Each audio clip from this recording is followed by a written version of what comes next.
class, as we are doing the chapter kings, farmers and town, and we have generally covered all the topic from the chapter. So this is the last remaining portion that we will cover today, and you will see we were in this topic we will cover how these inscriptions are being deciphered, or how inscriptions are deciphered. Okay, so in which we will read about deciphering of Brahmi and the Kharosti. So before we go through this topic, so let's discuss some important points regarding this topic. So if we talk about inscriptions, okay, their writings are engraved on hard surfaces such as stones, metals or pottery. And when we talk about the study of inscriptions, is known as epigraphy. And if we talk about the style of writing or the old writing that is used in the inscriptions and other record, it is called paleography. So if we talk about these inscriptions, they have been found on the stone pillars, stupas, rocks, walls of the temple, bricks, images, copper plates and seals, or generally in some other items also, or in articles. So they usually records the achievements, the activities or the ideas of those who have commissioned it. So inscriptions, they are virtually permanent records, and some of them carries dates. Okay, so you will see here when we talk about Ashoka inscriptions, okay, they are very important inscription. As far you can see, when we talk about the inscription that was deciphered first was the Ashoka inscription. So you will see here the earliest inscription here.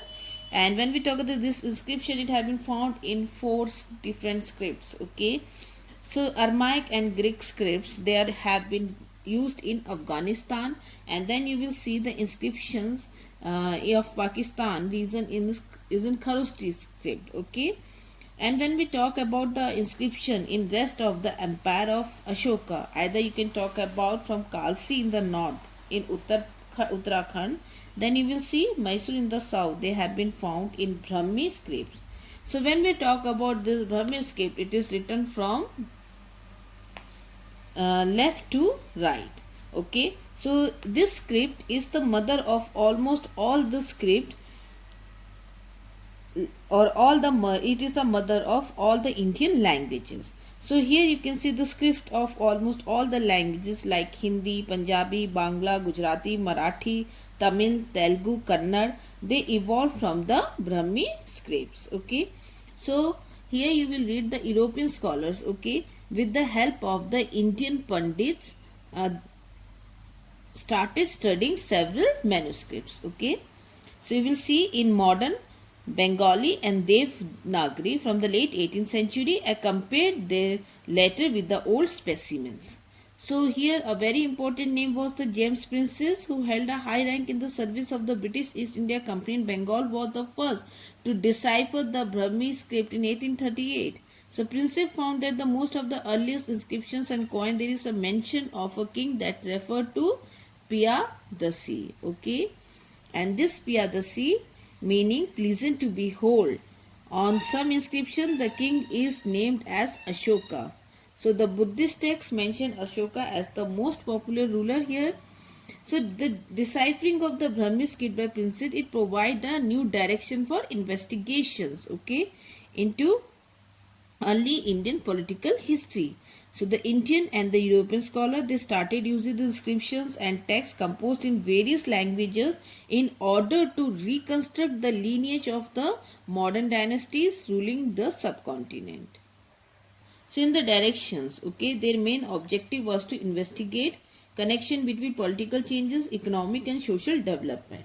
Soon they reached the conclusion that certainly there were connections between political changes and economic and social development, but that was not always direct.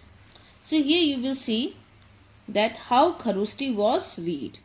So here you will see the deciphering the Kharosti scripts. So if we talk about the Kharosti, which developed on the Varnmala system of the Indian languages, was written from right to left with like Persian script. Okay, the coin of Indo-Greek king here,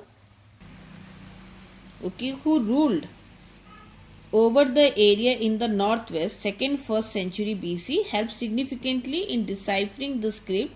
So these coins contain the names of the king written both in Greek and in Kharosti. So the scholar has specialization in Greek language, contributed significantly in deciphering the script by comparing the letters. So now we will talk about historical evidences from inscriptions. So what were the problem of the epigraphist? So students, the historians and the epigraphist, okay, they follow several techniques to find out historical evidences from inscriptions. So if we take Ashoka inscriptions, okay, they have been found altogether at 47 places. So the name of the Ashoka is mentioned only in copies of the minor rock edict first, okay, when we talk about the name of Ashoka. So here you will see which have been found at 3 places in Karnataka and at one place in Madhya Pradesh. So all the other inscription, it referred to him as Devam Piya, or you can see Piya Dashi. So the epigraphists, they investigated this inscription in terms of the content, the style, the language and the paleography in order to find out the historical evidences. As they found similarity in all the inscriptions, they concluded that all these inscriptions were issued by the same rulers. So the historians and epigraphists, they constantly assess statement made in inscriptions so to find out historical evidences. In some inscription, description of the event has been exaggerated or twisted.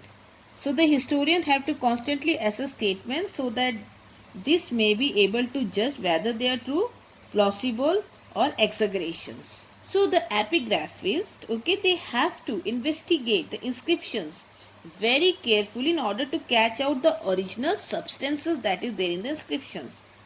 So they normally add some words with brackets in order to make the meaning in sentences clear. While adding some word in bracket, they have to ensure that the intended meaning of the author it remain unchanged. So the historian, they have to solve problem. So the historians have to solve another problem regarding the inscription. For instance, Ashoka normally inscribed his order on natural rocks along the ancient important routes of communications. Did it mean that most of the people were literate and the passer would have stopped to read this? If the main objective of the inscription was to carry king order to the masses, why were they not placed in the interior part of the cities and the settlement? So the epigraphists do not find it easy to answer such questions. So the epigraphist, they also has to face the problem of getting the actual meaning of the word that is used in the inscriptions. For example, we find the mention of the conquest of Kaling by Ashoka. In his inscription 13, it tells 150,000 men were deported, 100,000 were killed and many were died. The language really created confusions. Were only men killed in the war? Where were the men in such a large number? 150,000 deported. It is really so that the victorious army took to such a large massacre. Moreover, there is a more complicated issue that while Ashokan inscription have been found in the present day Odisha, why the one depicting the anguish has not been found in the region that was conquered and where the people had to undergo heavy pain. So there was limitations. So what were the limitations of the inscriptional evidences? Okay. So inscriptions, they are considered the most reliable sources of the ancient Indian history. They have their own limitation also. Some technical, sometimes you can see the letters, they are engraved so faintly that they cannot be investigated easily. Besides, you can see inscription may be damaged or the letters that are missing. It is not easy to find out the meaning of the word if the letter goes missing. Some meaning may be specific to a particular place or time, So it become difficult to exact their real meaning. Very few inscriptions that have been found in their full form. So what is available at present? You can see only a fraction of what was inscribed. So generally we find the mention of grand and unique events in inscriptions. They do not focus on daily life and activities. So the content of the inscriptions here does not help us to estimate, okay, of general views and ideas of the day, as they generally project only the perspectives of the person or the king who has commissioned it. Okay. So now if we talk about the significance of the inscriptions, the inscription, it helps us significantly in reconstructing the ancient history. Okay. If we talk about the significance, first significance we are talking is help us in reconstructing the ancient history. The location of the rock and pillar inscription, it helps us to know the boundaries and the, you can see, empire of the concerned ruler. For example, Ashoka inscription, if it is have been found in 47 places, you can see that Ashoka empire was extended in that places. Okay, so Ashoka ruled in that places. So we come to know about that. Ashoka inscription provide a good idea about the domain and the extent of his empire. So post Ashoka inscriptions, they can be divided into two parts. One is the public, another one is the private. So the public inscriptions, it consists of the Prashasti, you can see, or the land grants here, the Prashasti eulogize, okay, the attribute and achievements of the king and the conqueror. You can take the example of the Prayak inscription of Samudragupta that engraved on an Ashoka pillar. So it is a remarkable specimen of this Prashasti, okay. So it provides us an elaborate description of the conquest and victories of Samudragupta, as we discussed earlier also. Most of the Gupta epigraph give genealogy. Similarly, if we talk about the Gwalior inscription of Bhoj, describe the achievement of King Bhoj. Okay, the Hathi Gufa inscription of Kaling, King Kharvel, Girnar inscription of Rudradaman, Bhitri pillar inscription of Skandgupta, Devpat inscription of Vijay Sen. So are some example of these types of inscriptions. So the inscription they recording the land grant were mostly engraved on this copper plate. As you can see the image, copper plate, they record the grants of land revenue and village made to monk, priest, temples, monasteries, vassals and officials. So they were written in various languages like Prakrit, Sanskrit, Tamil and Telugu. So the private inscriptions are mostly engraved in temples or in pedestal of the images. So the date that engraved in them, it tells us about the time of the construction of temple and installations of the image or the idols. So these inscriptions, it throw significant light on the contemporary religious condition and the growth of the sculpture, architecture and languages. So most of the pre-Gupta period inscriptions are in Prakrit and Buddhism and in Jainism have been mentioned in them. So there is a mention of Brahmanism in most of the Gupta and post-Gupta period inscription, and their language is in Sanskrit. So the private inscriptions, they throw sufficient light on the contemporary political conditions. So as D.C. Sarkar, a well-known epigraphist, okay, of the 20th century AD writes, there is no aspect of life, culture and activities of the Indian that is not reflected in the inscription.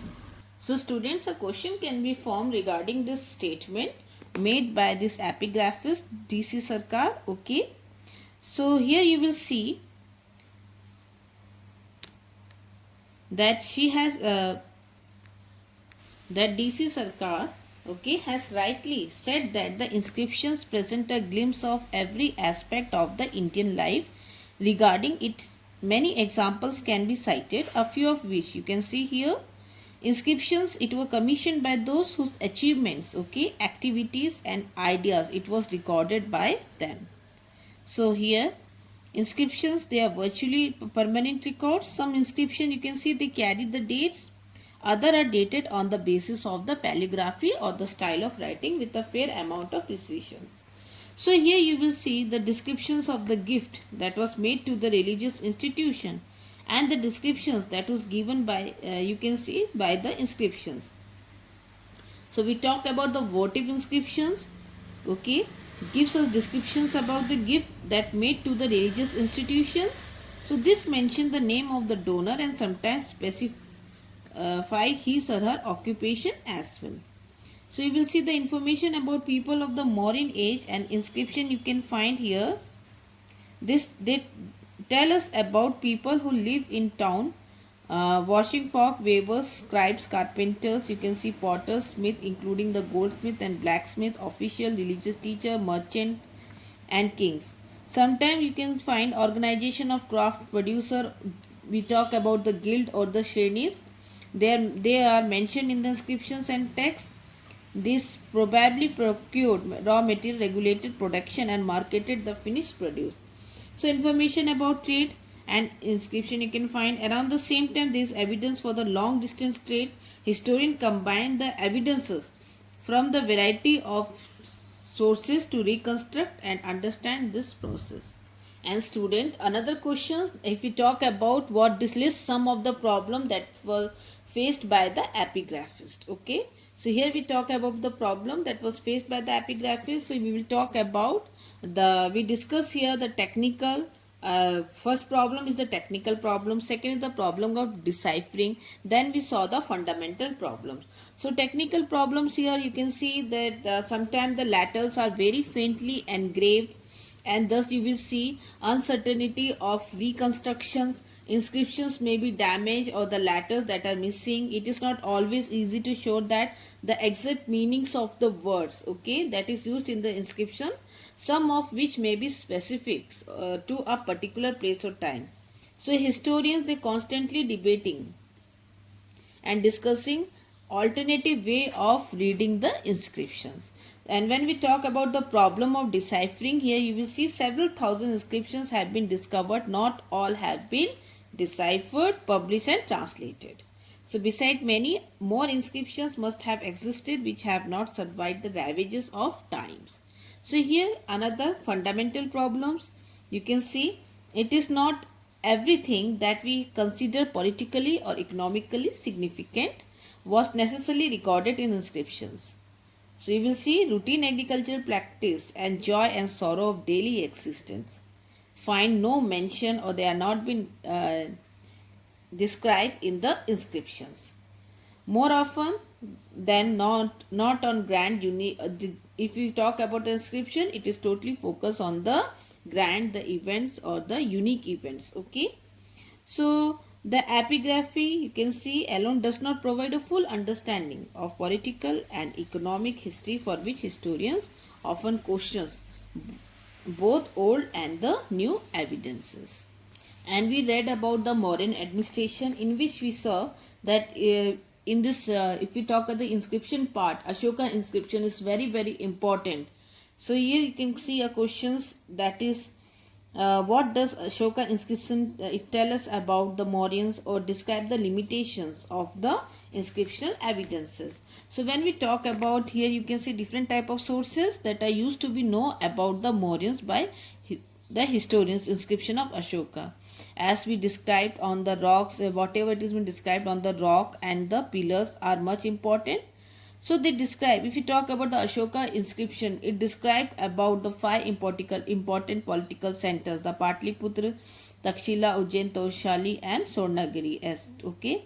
Then we saw the extension of the Mauryan Empire is brought in the light from the present day northwest frontier provinces in Pakistan to Andhra Pradesh, Odisha and Uttarakhand in India. Then we saw that a powerful control was in nearby area, okay, of capital as well as provincial center. Takshila and Ujjaini was situated on trade routes. So here if we talk about the Ashoka inscription, very important talk about the thumb okay, the teaching of Buddha, and then we talk about the Ashoka inscription. It talk about very important here, the Kaling War, okay, how this Kaling War it changed Ashoka life. And as for the limitation, we talk about the problem, the technical problem, problem of deciphering, and the fundamental problems.